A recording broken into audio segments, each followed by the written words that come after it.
All right, so we'll start.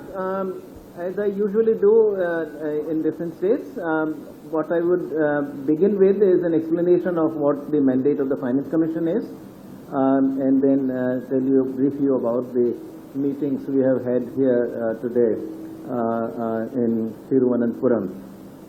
So first of all, since what the Finance Commission does is not very well known, I want to explain that. In India, there are certain taxes which go directly to the states, like SGST, for example, goes directly to the states. Similarly, the state decides how to tax petroleum products. That is also directly to the states. Liquor tax goes directly to the states. Then there are some taxes which is in the form of cesses and surcharges, which go directly to the central government. Now, the rest of the taxes, which is most of the taxes, go into a common pool, which is called the divisible pool. And this includes things like income tax, corporation tax, custom duties, you name it. All the. Also, it includes the share of the central government in the GST. So, what is called the CGST also goes into that pool. This pool of taxes is supposed to be divided between the center and the states. And then whatever is the part of the state has to be divided further into the among the 28 states. That is the task, that is the central task that is given to the Finance Commission. So under the Constitution, the central government is supposed to appoint a Finance Commission every 5 years, and this Finance Commission makes recommendations for a generally for a 5-year period regarding how these divisible tax, how the divisible tax pool will be divided between the center and the states, and then among the 28 states, the share of the states, how that is going to be divided among the 28 states. So that is the major task of the Finance Commission. But there are two other areas in which Finance Commission makes recommendations. These are grants that are given. Now these grants, all of them come from the Consolidated Fund of India, meaning they come from the budget of the Union government. These grants are for the local bodies, both panchayats and the municipal bodies, urban local bodies and rural local bodies. Then there are also some grants that the Commission recommends for disaster relief. And in particular, there is this called the SDRF, State Disaster Relief Fund. For that also, then the recommendations are made. Now, commissions can also make recommendations on grants which are called the state-specific grants and sector-specific grants. So that is the overall mandate of the Commission. So this Commission, the base is the 15th Finance Commission, which had recommended that 41% of the divisible pool should go to the states, remaining 59% to the center, and then it had recommended certain criteria based on which the state's share is to be divided among the 28 states. Now, what the Commission does procedurally is that usually, it's there in existence for anywhere between 1.5 to 2 years. We were appointed at the end of the last year, but really we came into existence. I started at the Commission about mid-February, and we have till the end of October 2025 to give our report. During this period, we carry out very wide consultations, and a very important aspect of the consultation is to visit every single state. So 28 states are to be visited by the Commission. Till date, we have visited 14 states, including Kerala. So we have done about half of the states now. and the remaining half is to be done in the next 4 or 5 months. Now, today we had very wide-ranging discussions, consultations with the state government, led by the Chief Minister, and there were also several members of his cabinet, as well as the Chief Secretary, Additional Chief Secretary Finance, and other senior staff. The meeting started with some remarks by the Finance Minister, followed by remarks by the Chief Minister, and then the Additional Chief Secretary Finance gave a very long presentation. Okay, this presentation informed the Commission about the various developments in the both social and economic sphere within the state of Kerala, and then that was followed by discussions on how the local bodies have evolved in Kerala, then also how what the critical issues for Kerala are in the area of disaster relief, and then followed by a discussion of the finances of the Kerala government. Based on all that background, then the state government also gave what it would like the Finance Commission to do. So on the vertical devolution, which is the division of the funds of the divisible pool between the center and the state's plea is that from 41%, which is what the 15th Finance Commission had recommended, 16th Finance Commission should increase it to 50%. Now, this is a very common kind of recommendation that we have been getting from most of the states. Virtually, maybe 13 out of the 14 states we have visited have said 50%. One perhaps said 45%, but mostly this appears to be a very shared sentiment among the states. On horizontal devolution, Kerala had a different set of criteria suggested, which I will describe in a minute here. One of the important points that the state made was that traditionally the finance commissions have devolved a very large part of the divisible pool based on income difference, per capita income difference. To be concrete, like 15th Finance Commission said that 45% of this divisible pool should be divided among the 28 states based on the differences in per capita income. Now, what this does, of course, is that the lower the per capita income, the larger the devolution, larger the share given to the state. So, states such as Bihar or Uttar Pradesh, which have relatively low per capita income, based on this particular criterion, receive a significantly larger share than richer states, among which Kerala is one. But you also have Maharashtra, Gujarat, Haryana, Telangana, Karnataka, Tamil Nadu. These are also the states with higher per capita incomes. Among the small states, you got Sikkim and Goa. So Kerala said that this works against Kerala government, and also it is a state which is performing well, and therefore performance ought to be important as well. So its recommendation is that the weight of that the part of the divisible pool which is divided among the 28 states based on income difference should be only 30%, compared with 45% in the case of the 15th Finance Commission. So that's a major kind of change that the Kerala government has suggested. Then area is often one of the criteria as well. 15th Finance Commission had said that 15% of the divisible pool should be divided based on the share of each state in the area. So the larger the area, larger the devolution of this part of the divisible pool. And the philosophy there is that, if you got very large area, then the cost disability kicks in, that, anything, if you want to lay down power lines, if you want to make roads,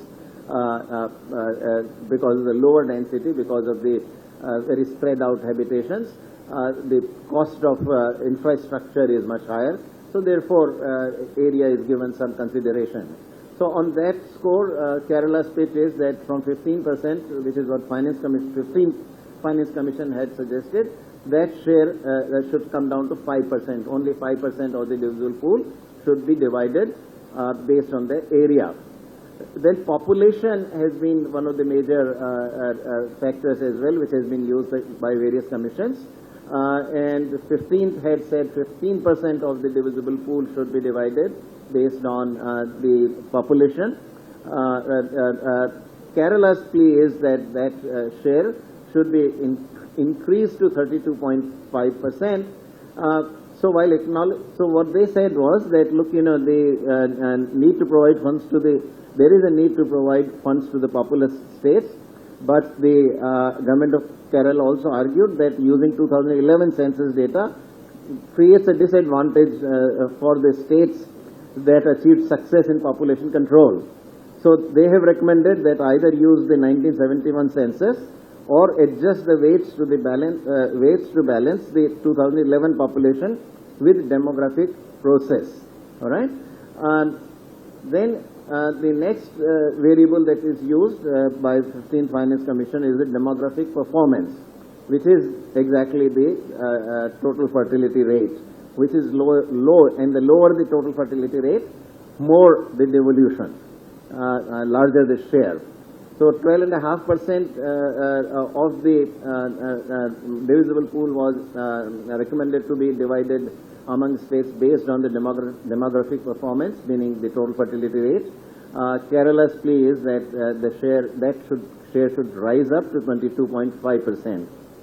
Forest cover, that is based on the share of any given state in the total forest area. 15th Finance Commission had recommended 10% of the divisible pool to be divided based on forest cover. Kerala's recommendation is that only 7.5% should be divided based on the forest cover. On tax and fiscal effort, there was a small share that was divided by the 15th, 2.5% only of the divisible pool, and Kerala said we can really dispense with that criterion and make that 0%. And finally, population density, which was not included actually by 15th Finance Commission. Generally, no past commission has used explicitly the population density as a variable.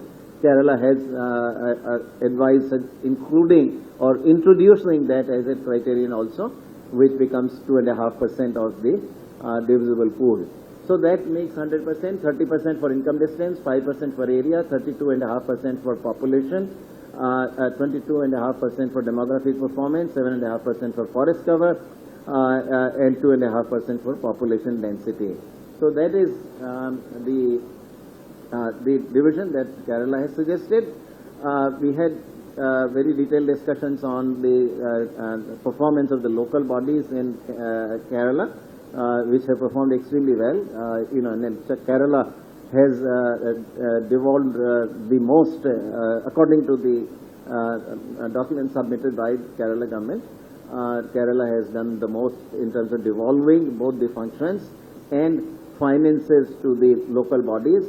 And certainly, I think of the 14 states that we have visited, Kerala, out of its own revenues also, has devolved a very large amount to these local bodies. So local bodies clearly play a very direct and active role in the development process in Kerala. So that's the full picture of what we went on today. We also had consultations directly with the local rural and urban bodies, with the trade and industry representatives, and the political parties, different political parties. So that was the total sum of what activities we undertook today. We'll take 3 or 4 questions, and then we'll wind up the conference. So first, do identify yourself. I am Praveen from PTI. I would like to ask you whether there will be a change in this per capita income-based divisible pool sharing, because this has been a long-pending demand, because Kerala has been penalized for its performances, in the social sector. Yes, it's been a progressive state. It's registered a hell lot of growth in many sectors. But they have been penalized for this. That's what the government has been saying. So can we really expect a change in this?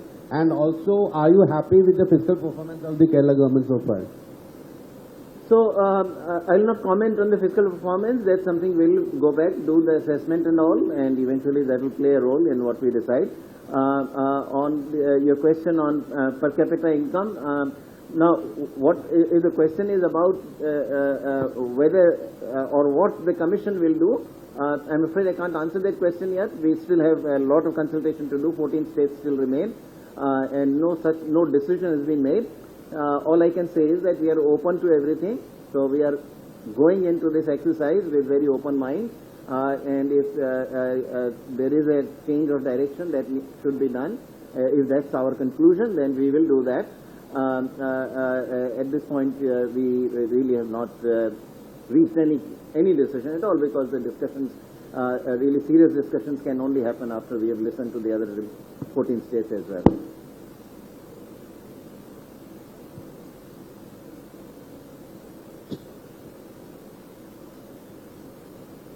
I'm Harita from the News Minute.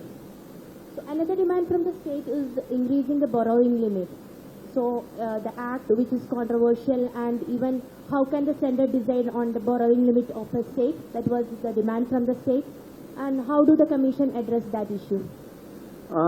So borrowing limit is an integral part of the central government's discipline towards macroeconomic stability. In the end, in the Indian system, the macroeconomic stability is the responsibility of the central government.